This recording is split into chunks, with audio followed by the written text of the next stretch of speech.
இன்னைக்கு சாயப்பாவுடைய மிகப்பெரிய அதிசயம் என்ன தெரியுமா? அவருடைய ஆவி உங்களுக்கு உள்ள இறங்க போகுது. அவர் ஆவி உங்களுக்கு உள்ள இறங்கின உடனே உங்கள் உடம்புல இந்த மாதிரியான மாற்றம் ஏற்படும். இது சத்தியமான ஒரு உண்மை. ஒரு முக்கியமான திரை ஒன்று உங்கள் கண்களுக்கு முன்னால் மறைக்கப்பட்டுள்ளது. அந்த மறைக்கப்பட்டது என்ன அப்படின்றது அவர் ஆவியா உள்ள வந்து உங்களை புரிய வைக்க முயற்சி செய்வார். உண்மை என்னன்னா, உங்கள் வெற்றியையும் சந்தோஷத்தையும் உங்கள் சுற்றி இருக்கக்கூடிய மனிதர்கள் தடுத்துக்கிட்டே இருக்காங்க, வந்துடக்கூடாதுன்னு.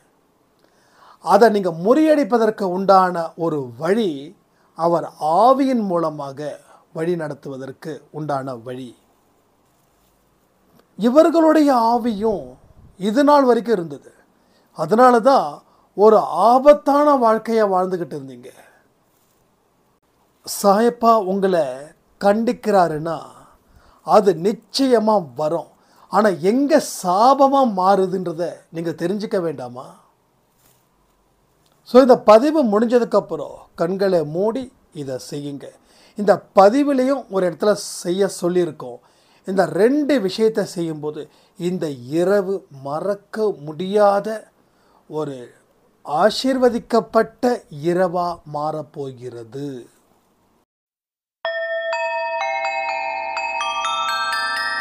ஓம் சாயிரா சாயிரா, ஓம் சாயிரா சாயிரா, ஓம் சாயிரா சாயிரா, அன்பே சாயிரா, பேரன்பே சாயிரா, அகிலம் தளிக்க ஆத்மா விழிக்க அனுதினம் சாயிரா, எங்கள் அன்பே சாயிரா.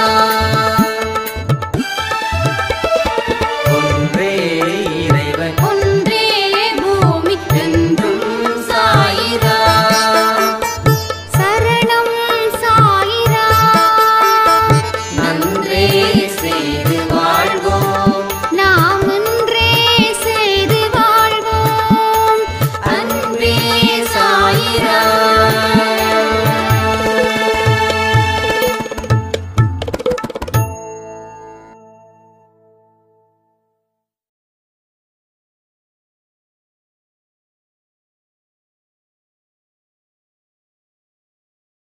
சாயிரா. என் உயிரின் உயிரானவர்களே, நேற்று நைட்டு 30 இருந்து 40 பேருக்கு தான் சாயப்பாவோட ஆசீர்வாதம் இருக்கும். அவங்க தான் May 7 அன்னைக்கு வாழ்க்கையில் வெற்றி பெறக்கூடியவர்களாக இருப்பாங்க அப்படின்னு நம்ம சொன்னோம். அந்த விஷயம் இன்னைக்கு பயங்கரமாக சுடு பிடிச்சிருக்கு. 30 பேர் இல்லை, குறைஞ்சது 1000 பேருக்காவது அந்த May 7 சாட்சியாக நாங்கள் இருப்போம் அப்படின்னு இன்னும் தீவிரமாக நாங்கள் 1ஆம் தேதி, அதாவது இன்றையில இருந்து களம் இறங்க போகிறோம் அப்படின்னு எனக்கு அனுப்பியிருந்தாங்க. இதை நான் எப்படி பார்க்குறேன் அப்படின்னா, மனசுக்குள்ள சாயப்பா உள்ள புகுந்து ஒரு ஆட்டத்தை ஆடுறாருன்னு தோணுது. நாம் எத்தனையோ முயற்சிகள் செய்தும் நம்மால் அடுத்த கட்டத்துக்கு போக முடியல. இப்போது அவர் உங்களை ப்ரெஷர் கொடுக்குறாரு. எப்படி உங்கள் குழந்தைங்க நல்லா படிக்கணும்னு சொல்லி நீங்கள் ப்ரெஷர் கொடுத்து குழந்தை நல்லா படிக்கிறாங்களோ, அதே போல் தாயா, தந்தையா, நண்பனா, குருவா இருக்கிறவர் அதிகப்படியான ப்ரெஷரை இந்த அன்பே சாயில கொடுக்குறாங்க அப்படின்றது நல்லாவே புரியுது. ஆக மொத்தம் நம்ம லைஃப்பில் பல விசேஷமான நிகழ்வுகளும் இனி வரக்கூடிய நாட்களில் அதுக்கு உண்டான ஆயத்த பணிகளாக இருக்குன்றது 100% நான் நம்புகிறேன். நீங்கள் எத்தனை பேர் நம்புறீங்கன்னு எனக்கு தெரியல. ஸோ பல பேரோட வாழ்க்கையை மாற்றத்தை ஏற்படுத்துவதற்கு சாயப்பா பல பல பல வழிகளை திறக்க போகிறார்ன்றது மட்டும் உண்மை. உங்களுக்கு பல வழிகளை உண்டு பண்ண போகிறாரு. அந்த வழிகள் எதற்காக அப்படின்னா கர்மாக்களையும் பாவங்களையும் கடப்பதற்காக. கர்மா பாவத்தை கடந்தால் ஒரு இன்பமான ஒரு வாழ்க்கையை நாம் வாழ்ந்து சாதிக்க முடியும் அப்படின்ற விஷயத்தை உறுதிப்படுத்துவதற்காகத்தான் இவ்வளோ ஒரு ப்ரெஷர் அவர் உங்களுக்கு கொடுத்துக்கிட்டே இருக்கார். எத்தனை ஏக்கம் உங்கள் மனசில் இருக்குது. இதில் அத்தனை ஏக்கத்தையும் எத்தனையோ மனுஷங்க வந்து கெடுக்கிறாங்கல்ல. வாழ்க்கையில் வெற்றி இந்த வழியாக வருது நம்ம நினைக்கிறோம். அந்த வழியாக வரும்போது யாராவது ஒருத்தவங்க பிடிச்சி வச்சுக்கிறாங்க. சரி, இந்த பக்கமாக ஒரு ஆறுதல் செய்தி வரும் அப்படின்னு நினைக்கிறோம். அந்த பக்கம் வந்தாலும் யாரோ ஒருத்தவங்க பிடிச்சிக்கிறாங்க. ஸோ நம்ம வெற்றியும் சந்தோஷமும் ஏதோ ஒரு மனுஷன் மூலமாக தடுக்கப்படுகிறது. இது உண்மை. தடுக்கப்படுகிறது. இது உண்மை. 100% உண்மை. நான் அடித்து சொல்கிறேன், 100% உண்மை. அதற்கு தான் சாயப்பா யார் என்ன தடுத்தாலும் அவங்களால தடுத்து நிறுத்த முடியாத அளவுக்கு உங்கள் கையை உயர்த்தணும்னு நினைக்கிறாரு. அவர் இப்படி நினைக்கிறது தப்பா? அப்போது உங்கள் வாழ்க்கையில் உங்கள் குழந்தைக்கு யார் யாரெல்லாம் இடைஞ்சலாக இருக்காங்களோ அவங்கள நீங்கள் எதிர்த்து சண்டை போடுவீங்க. சண்டை போட்டு அந்த இடைஞ்சலை நிறுத்துவீங்க. உங்கள் குழந்தைங்களுக்கு நல்ல வழிகாட்டுதலாக நீங்கள் இருப்பீங்க. அப்போது உங்கள் குழந்தையா சில பிரச்சனைகளை உண்டு பண்ணுறதுக்கும் வாய்ப்புகள் இருக்குது அப்படின்னும்போது குழந்தைய நீங்கள் கண்டிப்பீங்க. அதே போல தான் சாயப்பா உங்களை இங்கே கண்டிக்கிறாரு. ஸோ இந்த கண்டிக்கக்கூடிய விஷயம் நாம் எப்படி எடுத்துக்கிறோம் அப்படின்றத பொறுத்து தான் வாழ்க்கை வரமா இல்லை சாபமான்னு போகுது.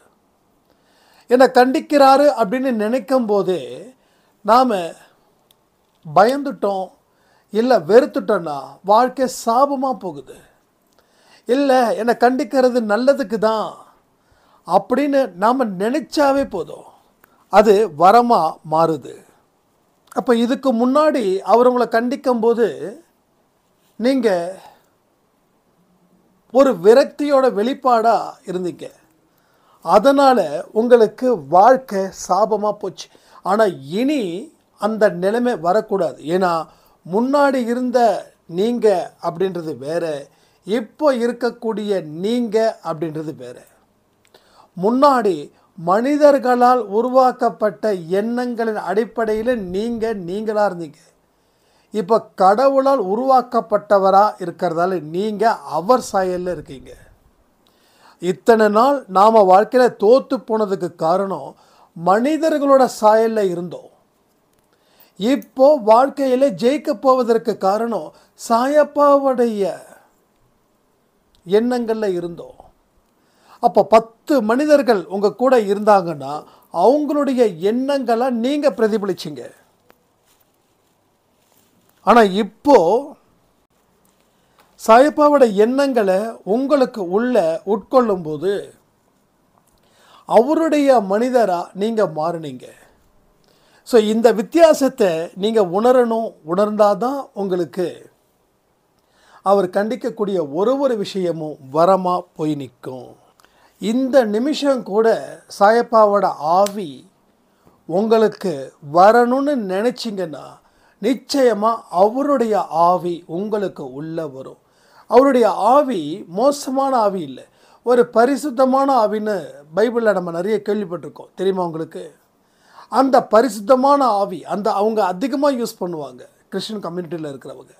ஒரு பரிசுத்தமான ஆவி உங்களிடம் வருகிறது, உங்களை சுத்தப்படுத்த, உங்களை பலப்படுத்த, உங்கள் வாழ்க்கையில் இருக்கக்கூடிய நிறைய தடைகளை அகற்றி போட அந்த பரிசுத்த ஆவி உங்களுக்குள்ளே இறங்கி அத்தனை வேலையும் செய்யும் அப்படின்னு. அதே போல தான் இங்கேயும் சாயப்பாவுடைய ஆவி நமக்கு உள்ளே வந்து அது இருக்கிற அத்தனை தடைகளையும் எடுத்து போடும். அதை முறியடிப்பதற்கு ஒரு பலமான வழியையும் அது காட்டும். அப்போ சாயப்பாவோட ஆவி எத்தனை பேருக்கு வேணும்? அப்போ இன்றைக்கி எந்த ஆவி நமக்கு இருக்குதுன்னா கெட்ட மனிதர்களோட ஆவி எதிர்மறை எண்ணங்கள் கொண்ட மனிதர் கூட ஆவி தான் நம்ம இருக்குது. ஆவின்றது ஒரு எண்ணம்னு நினச்சிக்கோங்க, ஒரு எண்ணம் நினச்சிக்கோங்க.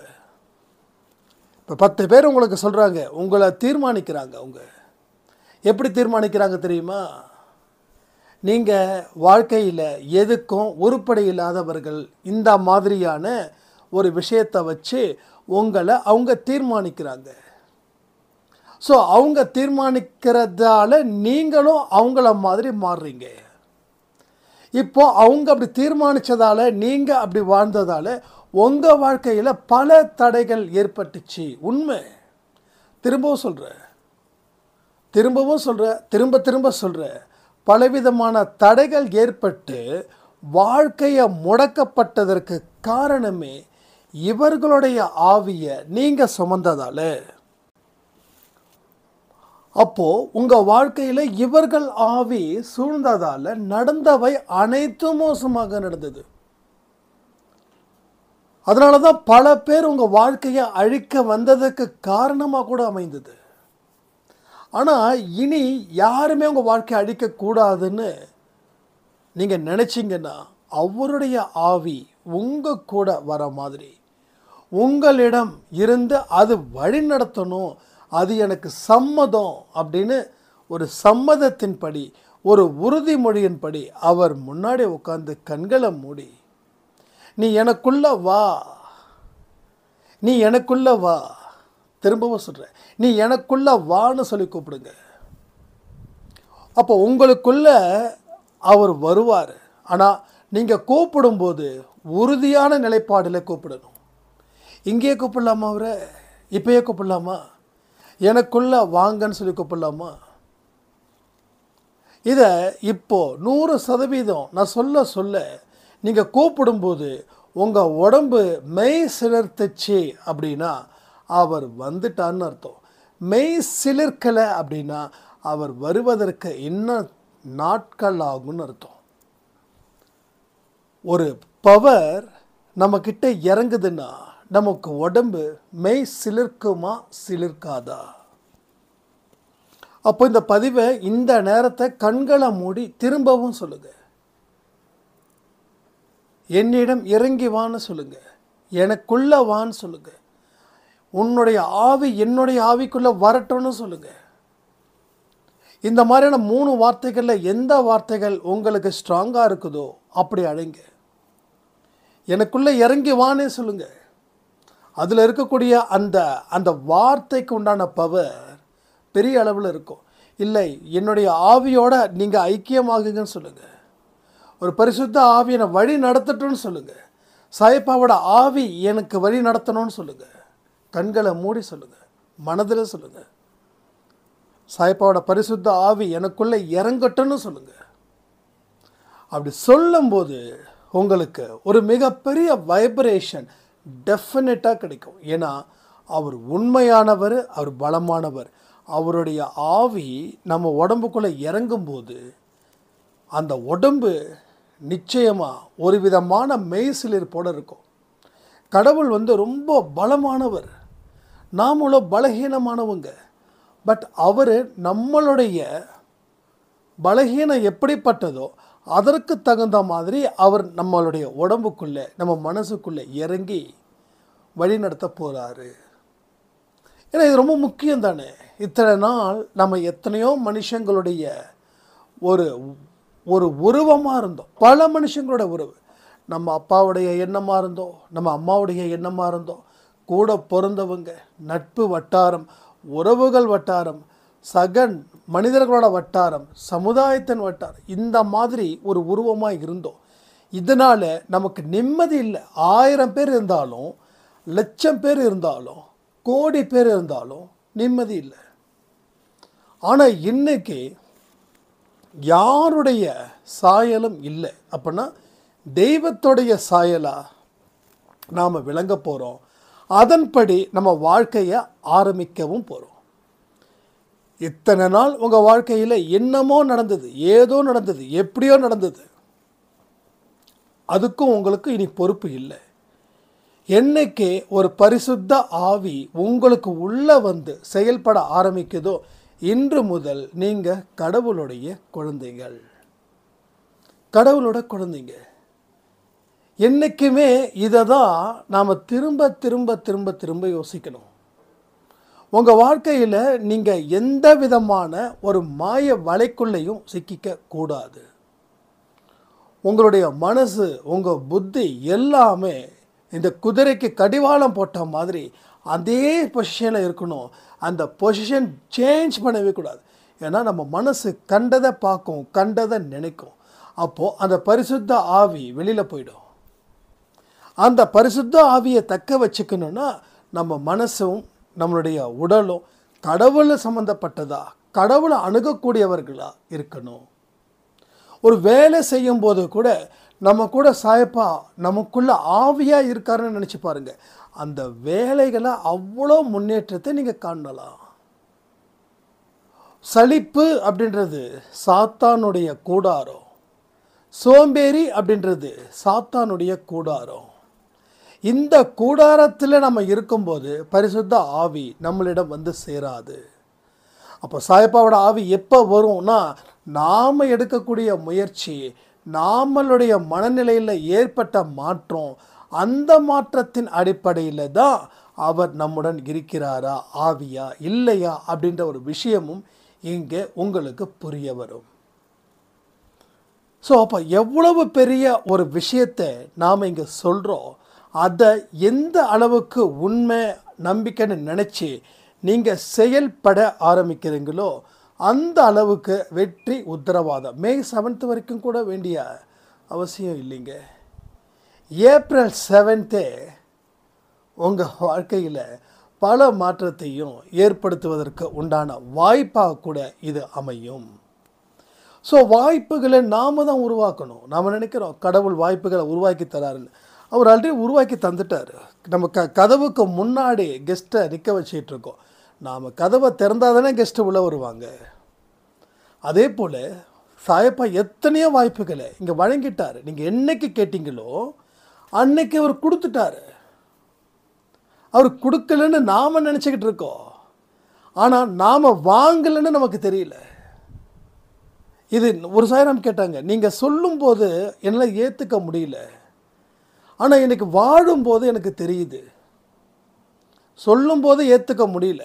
அப்போ அவங்க வாங்க முடியாத இடத்துல இருந்தாங்க.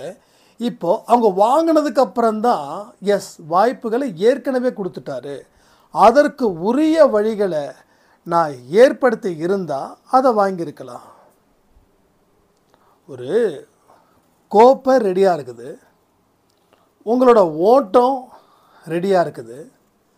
இப்போ அந்த கோப்பை உங்களுக்கானது தான். என்னைக்கு நீங்கள் அவங்களுடைய ரூல்ஸை ஃபாலோ பண்ணி அந்த கோப்பை வாங்குவதற்கு என்ன தகுதிகளை நீங்கள் வளர்த்துக்கிட்டீங்களோ அன்னைக்கு அந்த கோப்பை உங்களுக்கு. அப்போ யாராலையும் தடுக்க முடியாது. இப்போ எல்லாரும் உங்களை ஏன் தடுத்தாங்க அப்படின்னா, அதை வாங்க தயாராக நீங்கள் இல்லை. அதனால் மற்றவங்க உங்களுக்கு முன்னாடி ஓடுனாங்க. இந்த தடுத்ததுன்னு சொன்னனே அது இந்த ஒரு விஷயந்தான். 10 பேர் இருக்கிறாங்க அந்த ரன்னிங் ரேஸ்லன்னா, நீங்கள் மொத பரிசு யாருக்கு அப்படின்றது எப்படி முடிவு பண்ணுவாங்க? யாருமே ஓடாமல் உட்கார்ந்துட்டு இருக்கிறவங்களுக்கு மொதல் பரிசு கெடுத்துருவாங்களே என்ன? அப்போ யார் 10 ரவுண்டுலேயும் ஓடி அதில் யார் முன்னாடி வந்து நிற்கிறாங்களோ அவங்களுக்கு தான் அந்த மொதல் பரிசு. அப்போது நீங்கள் உட்காந்துட்டீங்க, ஆனால் உங்களுக்கு முன்னாடி 9 பேர் ஓடினாங்க. அதில் 5 பேர் மயக்கம் போட்டாங்க, மயங்கிட்டாங்க, ஓடல. ஓகேவா? மீதி 4 பேர் ஓடிட்டுருக்காங்க. இப்போ இந்த 4 பேரில் ஒருத்தவங்க மொதல் ப்ரைஸு, அடுத்தது 2வது ப்ரைஸு, 3வது பரிசு, ஆறுதல் பரிசு. அப்போது உங்களுடைய வெற்றியை அவங்க பறிச்சிட்டாங்களா, இல்லை நீங்கள் ஓடாததால் அவங்க கொடுத்தாங்களா? நாம் என்ன நினைக்கிறோம், அவங்க ஓடுனதால் எனக்கு கிடைக்கலன்னு நம்ம நினைக்கிறோம். அதனால தான் வெற்றி பறிக்கப்பட்டது. அது உங்களுக்கு பெற வேண்டியது தான். அது நீங்கள் பண்ணாததால் இன்னொருத்தன் வாங்கிட்டான். அப்போ உங்கள் வாழ்க்கையில் நடக்கக்கூடிய விஷயத்தை, உங்களுடைய சந்தோஷத்தை யாரோ ஒருத்தவங்க பறிச்சாங்கன்னா அந்த 4 பேர் தான். அவங்க பறித்தது நோக்கம் நீங்கள் எதுவும் செய்யலைன்னு தான். ஆனால் நாம் அவங்க பறிச்சிட்டாங்கன்னு சொல்லி உட்காந்துட்ருக்கோம். இதுதான் இங்கே நடக்குது. இப்போ அந்த வெற்றி வேணும் அப்படின்னா நீங்கள் ரன்னிங் ரேஸில் கலந்துக்கணும். அப்போ அந்த கோப்பம் உங்களுக்கு தான். ஸோ வாய்ப்பு இங்கே தான் இருக்குது, அதை பயன்படுத்திக்கல, அதனால் உங்களுக்கு அந்த கோப்பை கிடைக்கல. ஸோ அந்த சந்தோஷமும் நிம்மதி எங்கே இருக்குது? கண்ணுக்கு எட்டுற தூரத்தில் தான் இருக்குது. ஆனால் அதை பார்க்க முடியாத அளவுக்கு கண்ணுக்கு கிட்ட நாம் பல விஷயத்தை வச்சிட்டோம். பல துன்பத்தை வச்சோம், இன்பம் தரக்கூடிய துன்பத்தையும் வச்சோம், செயற்கையான இன்பத்தை வச்சோம், செயற்கையான நம்பிக்கையை வச்சோம், செயற்கையான எல்லாத்தையும் வச்சோம், நடிப்பையும் வச்சோம். அப்போது அதுக்கு பின்னாடி என்ன இருக்குன்னு தெரியல. அப்போ இது எல்லா திரையையும் அகற்றிட்டா அந்த திரை தெளிவாக தெரியும். அந்த திரை தான் வாழ்க்கை. அப்போ அந்த திரை பல விஷயத்தால் மறைக்கப்பட்டது. ரைட்டா? பல விஷயத்தால் அது மறைக்கப்பட்டது. அப்போ வாய்ப்புகளை கடவுள் வழங்கிட்டார். ஆனால் அவர் எந்த மாதிரியான வாய்ப்புகளை கொடுத்தாருன்றத உங்கள் கண்களுக்கு முன்னாடி பல விஷயங்கள் நடந்ததால் அது மறைக்கப்பட்டது. அப்போது மறைக்கப்பட்டது தானே தவிர இல்லைன்னு சொல்ல முடியாது. மறைக்கப்பட்டது தானே தவிர இல்லைன்னு சொல்ல முடியாது. அப்போ நீங்கள் இல்லைன்னு நினச்சதால அது இல்லாமல் போயிடுச்சு. இப்போ இருக்குதுன்னு நினச்சி உங்கள் ஓட்டத்தை ஓடுங்க. கண்டிப்பாக சொல்கிறேன், 100% சொல்கிறேன், அது இருக்கும், அது நடக்கும், அது கிடைக்கும். இருக்கும், நடக்கும், கிடைக்கும். ஆனால் அந்த சாயப்பாவோட ஆவி உங்களுக்குள்ளே வந்தால் இன்னும் வேகமாக எல்லா விஷயங்களும் நடக்கும். ஸோ வாழ்க்கையில் தோத்துட்டோம் அப்படின்னா நம்ம உட்காந்துடுறோம். இங்கே இந்த தோல்வி போனால் போயிது, அடுத்த வெற்றியை தேடி போக ஏன் முடியல? முயற்சிகள் ஏன் செய்யலை? அப்போ தோல்விகளில் நாமளே விலை கொடுத்து வாங்குகிறோம். வாடகைக்கு எடுத்தால் பிரச்சனை இல்லை, விலை கொடுத்து வாங்குகிறோம். இப்படி பல விஷயங்களை நம்மளோட மனசு புத்தி கண்ணா பின்னான்னு போகுது. இந்த தோல்வியை மறைக்கிறதுக்காக வாழ்க்கையில் சிற்றின்பத்தை போடும். அந்த சிற்றின்பம் பெரும் துன்பமாக நமக்கு சேருது. மனுஷனுடைய மனசு இருக்கே, அது சுத்தமாக ஒரு பைத்தியக்காரத்தனமான மனசு. அதனால தான் ஜாஸ்தி ஆகிடுச்சுன்னா மனுஷனுக்கு பைத்தியமே பிடிக்குது. என்னைக்காவது ரோட்டில் இருக்கக்கூடிய நாய்க்கு பைத்தியம் பிடிச்சிருக்கா? நல்லா யோசிச்சு பாருங்க. பைத்தியம் பிடிச்சிருக்கா? அதுக்கு ஏதோ மென்டல் ஹாஸ்பிட்டல் கட்டியிருக்காங்களா? ஆனால் மனுஷனுக்கு கட்டியிருக்காங்க. ஏன்னா மனுஷன் அப்படி கேடுகட்ட சிந்தனைகளை சிந்திச்சுக்கிட்டே இருக்கான். தனக்கு மட்டும்தான் இந்த பிரச்சனை அப்படின்னு சொல்லி அது கூடவே வாழ்ந்துக்கிட்டு இருக்கான். இருக்கிறதே சொல்ல மனிதன மனசு கிறுக்குத்தனமானது. ஆனால் அந்த மனசை சரியான முறையில் பயன்படுத்திட்டோம் அப்படின்னா அது எவ்வளவு பெரிய ஒரு ஆற்றல் தெரியுமா? நமக்கு ஒரு பெரிய எனர்ஜெட்டிக். அது அந்த எனர்ஜெட்டிக் என்னங்க கம்ப்யூட்டர்ஸ்லாம் இப்போ கண்டுபிடிச்சது, லேப்டாப் இப்போ கண்டுபிடிச்சது, எத்தனை ஜிபி மெமரின்னு கேட்குறோம். அப்போது இதுக்கு முன்னாடி இதெல்லாம் தான் ஃபோன்ஸ் எல்லாம். ஆனால் நம்ம மனசில் இருக்கக்கூடிய மெமரி எவ்வளவு இருக்குது. அப்போ அந்த அந்த ஆற்றலை புரிஞ்சுக்கோங்க. எந்த விதமான மெஷினும் இல்லாமல் இந்த மனசில் அத்தனை மெசேஜஸ் இருக்குது. இது நல்லதுக்கு தான் ஆண்டவன் படைத்தான். ஆனால் அதை நம்ம மனசு புத்தி வேறு இடத்துக்கு கொண்டு போயிட்டு அதை அழிக்க வச்சுது. இதுதான் இங்கே தொடர்ந்து நடக்குது. மனுஷனுடைய மனசு கெட்டு போயிடுச்சு. ஏன்னா இன்னைக்கு எதிர்மறை எண்ணங்கள் கொண்ட மனிதர்கள் ஜாஸ்தி ஆயிட்டாங்க. ஒரு மனுஷனை இன்னொரு மனுஷனுக்கு பிடிக்கலைன்னா அந்த மனுஷன் பழி வாங்கணும்னு நினைக்கிறாங்க. அந்த மனுஷனுடைய கண்களில் இருந்து கண்ணீர் வரணும்னு நினைக்கிறாங்க. இவன் தோத்துட்டா நாம் நல்லா இருப்போமேன்னு நினைக்கிறாங்க. இவன் வாழ்க்கையில் வாழக்கூடாதுன்னு நினைக்கிறாங்க. இவனோட காலை வாரி விடணும்னு நினைக்கிறாங்க. இவன் மட்டும் நினைக்கல, ஒவ்வொரு மனுஷனும் அப்படி தான் நினைக்கிறான். சுருக்கமாக சொல்லணும்னா, ஒன்றை நீ பாரு, ஒன்றை நீ பார்த்தா பிரச்சனையே இல்லை.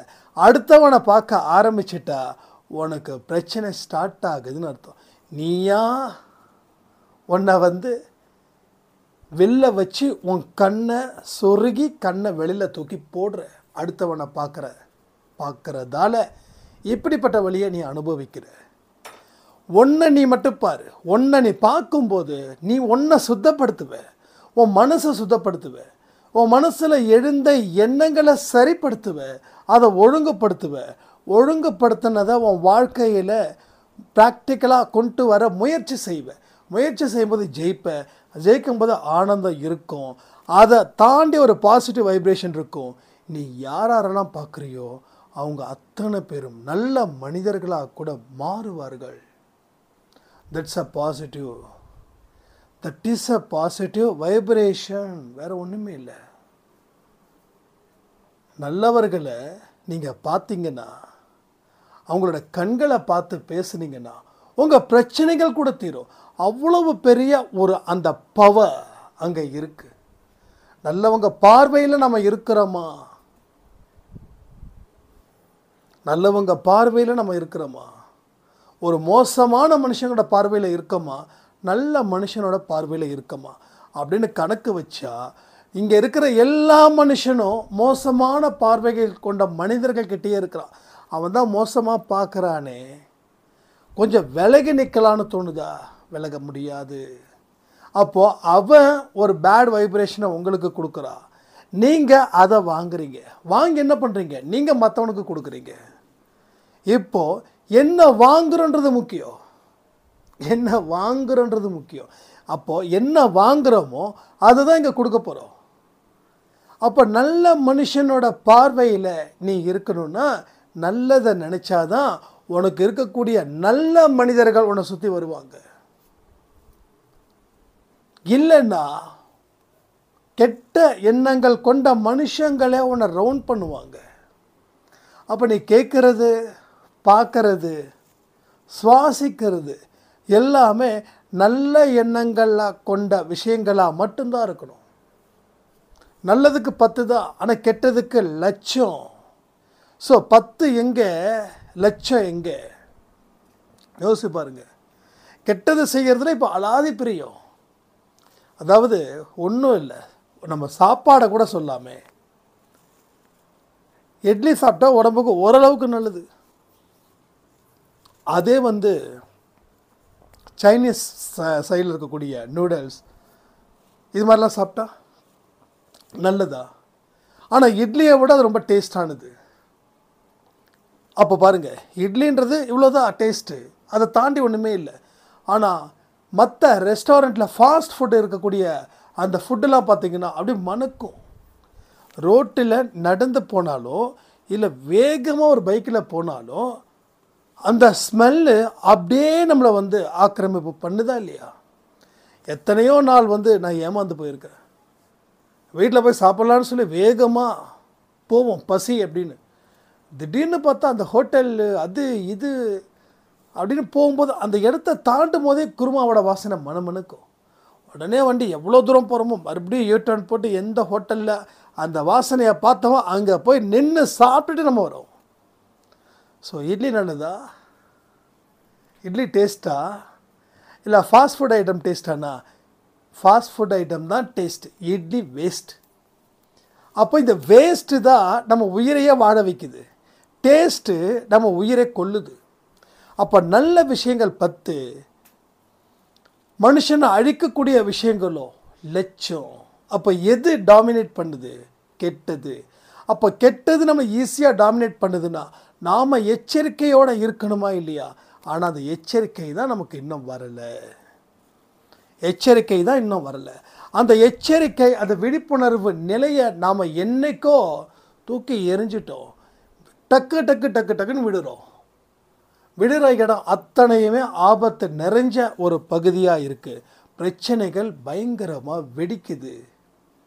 வெடிக்கக்கூடிய பிரச்சனையால் மனம் சிதறுது. மனம் சிதறதால் வாழ்க்கை வெறுத்து போகுது. வாழ்க்கை வெறுத்து போயிடுச்சுன்னா வாழ்க்கையே முடிவுக்கு வருது. மறுபடியும் பிறவி, மறுபடியும் துன்பம். ஸோ இப்படி தான் வாழ்க்கையில் வாழ்ந்துக்கிட்டே இருக்கோம். இத்தனை ஜென்மத்திலையும் இப்படி தான் நம்ம வாழ்ந்துக்கிட்டு இருக்கோம். ஒவ்வொரு நாளும் நம்மளை நாம் கவனிக்கிறோமா? இல்லை. நம்ம வீட்டில் இருக்கிற அத்தனை பேரையும் கவனிக்கிறோம், எதிர் வீட்டுக்காரனை கவனிக்கிறோம், நம்ம எதிரின்னு நினச்ச சில 4 பேரை கவனிக்கிறோம், நண்பன்னு நினச்ச ஒரு 40 பேரை கவனிக்கிறோம். இப்போ என்னென்னா அதுக்கு முன்னாடியே இப்படி கவனித்து வாழ்க்கையை கோட்டை விட்டோம். இப்போது கவனிக்கிறது ரொம்ப ஈஸியாக போயிடுச்சு. யார் யாரெல்லாம் என்னென்ன ஸ்டேட்டஸ் வச்சுருக்காங்களோ அந்த ஸ்டேட்டஸை பார்க்குறோம். நான் ஓப்பனாக சொல்லணுன்னா, இது வரைக்கும் என்னுடைய ஃபோனில் நான் ஸ்டேட்டஸை மற்றவங்களதில் பார்த்ததே கிடையாது. என்றைக்காவது ஒரு நாள் ஏதாவது நம்ம ஆஃபீஸ் சம்மந்தப்பட்ட ஸ்டேட்டஸ் வைக்கும்போது அப்போ சில ஸ்டேட்டஸ் வந்து மாறிச்சுன்னா பார்ப்பனே தவிர மற்றபடி பார்க்குறதுக்கு உண்டான வேலை இல்லை. ஆனால் இங்கே எத்தனையோ பேர் ஸ்டேட்டஸை பார்க்குறதுல என்ன பெனிஃபிட்ஸ் சொல்லுங்கள்? அடுத்தவங்க ஸ்டேட்டஸை பார்க்குற என்ன பெனிஃபிட்? ஒன்று, ஒரு குரூப்பு சந்தோஷமாக இருக்கிற மாதிரி காட்டும், இல்லை இன்னொரு குரூப்பு துக்கமாக இருக்கிற மாதிரி காட்டும், ஒரு குரூப்பு வீரமாக இருக்கிற மாதிரி காட்டும், இன்னொரு குரூப்பு தான் ரொம்ப பாதிக்கப்பட்டதாக காட்டும். இது எல்லாமே ஒரு நடிப்பாக இருக்கும். இன்றைக்கி பாதிக்கப்பட்ட மாதிரி காட்டினா ஒரு மனுஷன் நாளைக்கு வெற்றி அடைஞ்ச மாதிரி காட்டுவான். அப்போ அவனும் பைத்தியமாகி நம்மளே பைத்தியக்காரனாக்குவான். நாம் அவன் பண்ணுற மாதிரி நாம் உட்காந்து தேடுவோம். ஸோ எதுக்கு ஏன் இன்றைக்கி இருக்கக்கூடிய சயின்ஸு, இன்றைக்கி இருக்கக்கூடிய மாடர்ன் லைஃப்பில் நிறைய விஷயங்கள் வந்துருச்சு. ஆனால் வந்தது அத்தனையும் ஒரு மனுஷனுக்கு வரமானு பார்த்தா வந்ததில் முக்கால்வாசி மனுஷனுக்கு சாபமாக மாறி தொலையுது. வரமே இல்லை. இப்போ யூடியூப்பில் இப்போ நம்ம பேசுகிறோம், 4 விஷயங்களை கேட்குறோம், வரோம். நான் இல்லைன்னு சொல்லலை. அதாவது முக்கால்வாசி சாபம், கால்வாசி வரும். அப்போ மீதி இருக்க முக்கால்வாசி யூடியூப்பில் நல்ல விஷயங்கள் தான் வருதா, இன்ஸ்டாவில் நல்லது தான் வருதா? ஒன்றை நீங்கள் சூஸ் பண்ணிங்கன்னா அது சம்மந்தப்பட்டது அப்படியே வரும். தெரியாதனமாக நம்ம ஃபோனில் ஏதோ ஒரு பதிவு, ஒரு மோசமான மட்டமான பதிவு ஜஸ்ட்டு கை வச்சு நம்ம ஜஸ்ட்டு பார்த்துட்டோம் அப்படின்னா அது வந்து உடனே ரெக்கமெண்ட் ஆகுது. அந்த அளவுக்கு ரொம்ப ஸ்ட்ராங்காக இருக்குது இன்றைக்கி மாடர்ன் லைஃப். ஒரு மனுஷன் கெட்டு போவதற்கு அதிகமாக உற்சாகத்தை கொடுக்குது இந்த மாடர்ன் லைஃப். அது தெரியுமா உங்களுக்கு? இப்படி தான் நம்ம வாழ்க்கை கெட்டு போகுது. நான் கூட நினைப்பேன், என்னடா அது கண்ணா பின்னாடி வருதே. அப்போ நமக்கே தெரியாது. நம்ம ஏதாவது முக்கியமான ஒரு ஷார்ட்ஸ் பார்க்குறோன்னு வச்சுக்கோங்க. ஏதோ ஒரு ஸ்பீச் இருக்கும், ஏதோ அரசியல் பற்றி இருக்கும், இல்லை ஏதாவது ஃபிலாசபி சம்திங் சைக்காலஜிக்கல் ஏதாவது ஒன்று இருக்கும். ஆனால் நம்ம பார்ப்போம், அடுத்தது ஒன்று கேடு கெட்டது ஒன்று வரும் ஷார்ட்ஸு. அது நம்ம தெரியாமல் கைப்பற்றும். இப்போ ஸ்க்ரோல் பண்ணும்போது அடுத்தது ஒன்று மாட்டோம். அப்போ அடுத்தது மாட்டும்போது நல்ல விஷயங்கள் வந்திருக்கக்கூடிய நம்ம பேஜில் இந்த மாதிரியான மோசமானதும் வந்து சேர்ந்துடும். அது ரொம்ப கேவலமாகவும் இருக்கும். அப்போ நம்ம எச்சரிக்கையாக இருக்கணும். அது அப்படி தான் வரும். இப்படி வந்ததால தான் நான் கெட்டு போகிறேன்னு சொல்லி நம்ம பேசிக்கிட்டு இருந்தோம்னா கடைசி வரைக்கும் நம்ம இப்படி தான் பேசிகிட்டு இருப்போம். அது அப்படி தான் வரும். என்ன எடுக்கணுமோ அதை எடு, என்ன வந்து தீக்கணுமோ அதை தீத்துடு. வேண்டாம். அந்த பாவத்தை செய்கிறதால மறுபிறப்பு, ஏன் மறுபிறப்பு தேவையான? மறுபிறப்பில் என்னத்தை வாழ்ந்துட போகிறோம்? இத்தனை வருஷம் நம்ம வாழ்ந்தோமே, எவ்வளோ கஷ்டப்பட்டோம். சிரிச்சு நீங்கள் எத்தனை நாள் ஆகுது? அழுது எத்தனை நாள் ஆகுது? என்னைக்காவது சிரிச்ச நீங்கள் தொடர்ந்து சிரிச்சிருக்கீங்களா? என்னைக்காவது நிம்மதியாக இருந்த நீங்கள் தொடர்ந்து நிம்மதியாக 1 வாரம் 2 வாரம் இருந்திருக்கீங்களா? எவ்வளவு கஷ்டம். ஏன் இவ்வளவு ஹாஸ்பிட்டல்ஸ்? நல்லா யோசிச்சு பாருங்க. கோயில் தான் அந்த காலத்தில் ஜாஸ்தி, ஆனால் தெருவுக்கு ஒரு மல்டி ஸ்பெஷாலிட்டி தெருவுக்கே வந்துருச்சு. 3 ஃப்ளோர் 4 ஃப்ளோர் 5 ஃப்ளோர் டாக்டர்ஸுங்க லோன் வாங்கி கட்டுறாங்க. அந்த லோனை சீக்கிரமாக க்ளோஸ் பண்ணிடுறாங்க. ஏன்னா அந்தளவுக்கு நோய் பெருகி போய் நிற்குது. 30-40 வயசில் நெஞ்சை பிடிச்சிட்டு போய் ஹாஸ்பிட்டலில் போய் நிற்கிறோம். சைலண்ட் அட்டாக்கு, அந்த அட்டாக்கு, இந்த அட்டாக்கில் ஒரு 10 வகை, அதை சாப்பிட்றதுக்கு 100 வகையான மாத்திரை, எல்லாமே போச்சு. கண்ணில் பொலி விழுந்துடுச்சு. 30 வயசை தாண்டும் போதே நரமுடி வந்துடுச்சு, முடி கொட்டிடுச்சு, நகம் உடையுது நிறைய பேருக்கு. ஏன்னா உடம்பு அவ்வளோ மோசமாக போயிடுச்சு. ஏன் மோசமாக போயிடுச்சுன்னா அவ்வளவு எண்ணங்கள் வந்து குவியுது. மோசமான எண்ணங்கள், எதிர்மறை எண்ணங்கள். எண்ணங்களுக்கு பவர் இருக்குது, நல்லா புரிஞ்சுக்கோங்க. எண்ணங்களுக்கு பவர் இருக்குது. ஏன்னா ஒரு சிம்பிளாக சொல்லட்டுமா, நீங்கள் ரொம்ப ஹாப்பியாக இருக்கீங்க, சந்தோஷமாக இருக்கீங்க, கிட்டத்தட்ட 2 நாள் நல்லா ஹாப்பியாக இருக்கீங்க, சந்தோஷம், தப்பே இல்லை. திடீர்னு ஒரு பேட் நியூஸ் உங்களுக்கு வருது, ஒரு பேட் நியூஸ். அந்த நியூஸ் வந்து அது ஏற்றுக்கவே முடியாத ஒரு நியூஸ். நீங்கள் சந்தோஷமாக இருக்கும்போது உங்ககிட்ட ஜஸ்ட் கன்வே பண்ணுறாங்க, இப்படி ஆயிடுச்சு. அந்த ஒரு செகண்டில் உங்கள் வயிற்றில் ஒரு அலசல் இருக்கும், ஒரு செகண்டில், ஜஸ்ட் 1 செகண்ட். எத்தனையோ விஷயத்தை நான் மாதிரி அனுபவிச்சிருக்கேன், ஒரு செகண்டில். அப்போது 2 நாள் இருந்த சந்தோஷம் அந்த இன்ஃபர்மேஷன் பாஸ் ஆன உடனே, அந்த இன்ஃபர்மேஷன் என் காதுக்கு வந்த உடனே அடுத்த செகண்டு என் வயிறு ஒரே அலசு. கட்டு கட்டு கட்டு கட்டு கட்டு கட்டு ரெஸ்ட் ரூம் போனால் அப்படியே லூஸ் மோஷனாக போகும். இது எத்தனையோ பேருக்கு நடந்திருக்கலாம். அப்போது நல்லா இருந்த உடம்பு, நல்லா இருந்த மனசு ஒரு செகண்டில் மாறுதுன்னா, அப்போ நமக்கு இருக்கக்கூடிய அந்த பேட் தாட்ஸ்ன்னு சொல்கிறோமே, மோசமான எண்ணங்கள், அதன் கூடவே வாழ்ந்துட்டுருக்கிற நமக்கு எப்படி இருக்குன்றதை மட்டும் கற்பனை பண்ணி பாருங்கள். ஜஸ்ட் நீங்கள் இமேஜின் பண்ணுங்கள். நம்ம வாழ்க்கையில் ஏன் கெட்டு போகிறோம் தெரியுமா? இந்த மாதிரியான விஷயங்கள் மூலமாக தான். ஒரு நல்ல ஆவி நம்ம கூட இல்லை, ஒரு மோசமான ஆவி நம்மளை வழி நடத்துது, தினந்தோறும் வழி நடத்துது. ஒருத்தன் இந்த கேள்வி கேட்டால் நீ அவனை நாரடின்னு சொல்லுது. இந்த கேள்வி கேட்டான்ல, நீ விடாத, சமயம் பார்த்து அவனை வந்து முடிச்சிடுன்னுது. இப்படி தான் எல்லா விஷயமும் நடக்குது. இன்றைக்கி ஒரு மனுஷன் கொலை பண்ணுறதுக்கு கூட சாதாரணமாக எடுத்துக்கிறான். என்ன அவன் பண்ணிட்டான், அவனை நான் முடிக்காமல் போக மாட்டேன்னு சொல்லி. எவ்வளோ பெரிய விஷயங்கள் நடக்குது தெரியுமா அந்த உலகத்தில். ஒரு மனுஷனுடைய மனசு சீக்கிரமாக கெட்டு போவதற்குண்டான வாய்ப்புகள் இந்த உலகத்தில் நிறைய இருக்குது. அதனால தான் நான் சொல்கிறேன், பெரியவங்களோட ஆசீர்வாதம், பெரியவங்களுடைய நல்ல மனிதரோட தொடர்பு, நல்ல எண்ணங்களோட ஆக்கம், ஊக்கம் எல்லாமே இருந்தால் மட்டும்தான் இந்த மாதிரி மோசமான மனுஷங்க கிட்ட இருந்து, மோசமான எண்ணங்கள் இல்லை இருந்தும் ஒரு விடுதலை நாம் பெற முடியும். இல்லைன்னா உங்கள் வாழ்க்கையில் எல்லாமே போனது தான், திரும்பவும் போகும், இன்னமும் போகும், இன்னும் மோசமான நிலைக்கு கூட உருவாகும். நிறைய பேர் சொல்லுவாங்க, போன வருஷத்தோட இந்த வருஷம் மோசம். இப்படி தான் 10 வருஷமாக சொல்லிகிட்டு இருக்கோம். போன வருஷத்தோட இந்த வருஷம் பெட்டர்னு யாரும் சொல்ல முடியல. நான் சொல்லுவேன், போன வருஷத்தோட இந்த வருஷம் பெட்டர், இந்த வருஷத்தோட அடுத்த வருஷம் பெட்டர். இப்படி சொல்கிறவங்க 10%, 1/4% கூட இல்லை, 10%. எந்த ஒரு விஷயத்துக்கும் நாம் கொடுக்கக்கூடிய ரெஸ்பான்ஸை பொறுத்து தான். இங்கே ஒருத்தவங்களை கீழே தள்ளிட்டானா நீங்கள் உடனே ஃபீல் ஆகுறீங்க. அவனை கீழே தள்ளுவதற்கு நேரத்தையும் காலத்தையும் பார்க்குறீங்க. நாம் விழுந்துட்டோமேனு பார்க்கல, அவனை கீழே தள்ளணுன்றது தான் நம்ம டார்கெட்டாக இருக்குது. இப்படி தான் நம்ம சதையெல்லாம் சிக்கிக்கிட்டு இருக்கோம். நானும் அப்படி தான் யோசித்தேன். நம்மளை ஒருத்தன் பேசிட்டானா அவனை நீ பேசு, நம்மளை ஒருத்தன் டார்கெட் பண்ணிட்டானா நீ அவனை டார்கெட் பண்ண. கீழே விழுந்துட்டோம், எழுந்திருக்கணும், அடுத்தது நம்ம வேலை இருக்குது. இவனை பார்க்குறதோ அவனை பார்க்குறதோ வேலை இல்லை, நமக்கு வேலை நேராக இருக்குது, சைடில் இல்லைன்னு நினைக்கணும். அப்படி நீங்கள் இருந்திருந்தீங்கன்னா உங்கள் வாழ்க்கையில் இன்னைக்கு இந்த மாதிரியான துன்பத்தை நிரந்தரமாக நீங்கள் உட்கார்ந்துருக்க மாட்டீங்க. இது கடவுள் மேலே சத்தியம். அந்த மாதிரியான வாழ்க்கையை வாழ்வதற்கு காரணம் நாம் எடுத்த சில முடிவுகள்.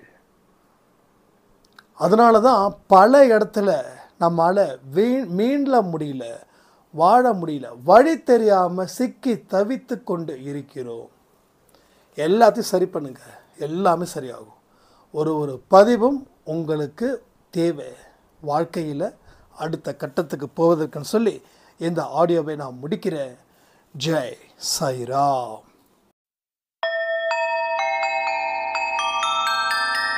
ஓம் சாயிராம்.